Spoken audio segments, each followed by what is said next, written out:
All right, we're back with our bearded guest. Now we've created this layered shape that flows off the head, flows off the face, follows the head shape. This is if he put product in, let it air dry, very loose, kind of lived in. I did it, I kind of didn't. End result, we use tea tree firm hold gel, so it gives us a little bit of memory, a good amount of shine, good amount of hold, but it's not gonna cause any flakiness. Now, if this was day 2, maybe our client or guest didn't want to wash their hair. What they did is they wanted to just amp it up a little bit. Maybe they wanted to refine it a little bit. A great way to do that would be on top of this lived-in finished hair. We've already got some tea tree firm hold gel in the hair. We can take our blow dryer. What I like to do is take the nozzle off. The reason why I like to take the nozzle off is so that I can distribute the heat a little bit more loosely, a little bit more evenly, and I'm not concentrated on one specific area. So what I'm gonna do is I'm gonna use the blow dryer off of the face. I'm gonna use my fingers and I'm gonna lift the hair a little bit just to get a little bit of volume. And I'm gonna use my fingers to steer this hair backwards off the face. Now what that's gonna do is it's gonna create a little bit more of a refined shape, a little bit more polished. And I think it's more of that daytime look. Maybe you have a business meeting to go to, a different group of friends you're hanging out with, but a little bit more refined, intentional look, a little bit less natural and loose.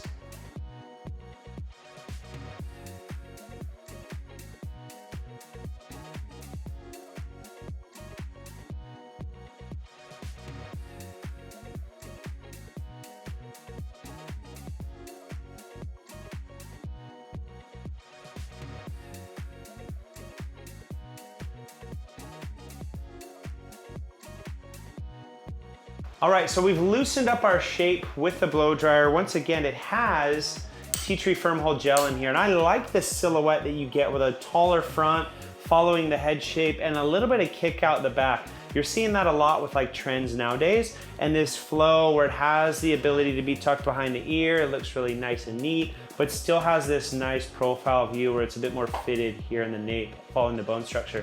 I'm gonna go in on the dry shape with a little bit of tea tree shaping cream. Now, what I love about shaping cream is it's got that medium hold, medium finish, allows me to manipulate the hair around. Now, my mannequin today, guest, model, client, has quite the bucket of hair, so I'm gonna use a fair amount of shaping cream. I'm gonna emulsify it, and I wanna make sure that it's evenly distributed on my hands. It's really quite easy to see shaping cream distributed on the hands because it's white.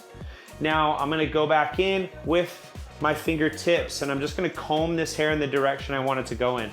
Now I'm continuously moving the hair in that direction that I want it to move when I'm done with the end result. So I'm always pushing the hair backwards, pushing the hair backwards. I'm always conscious that I'm using the fingertips and I'm protecting the palm on my hand where most of the product is.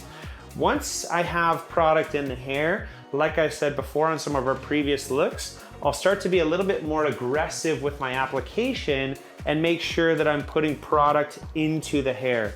But what I want is I want a good distribution of the product, and I wanna make sure that I have product distributed throughout the hair, top to bottom, scalp to ends, left to right.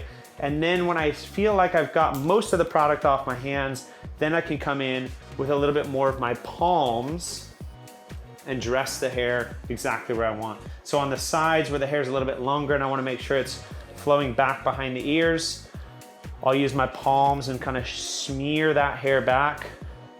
I wanna have a little bit of like this kind of flip out to the edge here.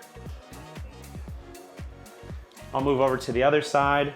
I'll repeat the same process, using the palms of my hands now to dress that hair back. Keep it pretty flat on the sides so you get a really different end result compared to our previous look where it was very loose and very natural. This one's a little bit more refined, but still has that softer edge to it. And because of how I chose to dress the hair before, I'm gonna actually choose to move the part to the opposite side so that I get a little bit more volume out of the end result, out of the end shape. Moving the hair around, making sure it's doing what I want it to do. Create a little bit of a soft parting here on the side. Let me move it so it's straight on. I'm not looking to create a definitive part, but I want to have a little bit of a soft parting in the end result so that I have a little bit of height here, and I think that the parting allows for a little bit of a different look.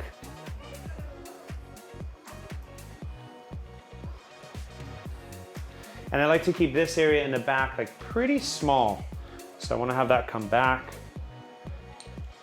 So as you can see, finished end result, we still got that flow moving away from the face shape, but it's a little bit cleaner, a little bit more contained, and a little bit smoother towards some of those smaller areas of bone structure. And again, from the other side, you get this directional flow off the face. But what I'm really pleased with is how this fits into the head shape and keeps that kind of skirty edge where you're seeing some of those kind of mullet inspired looks where it's got that softer edge towards the bottom.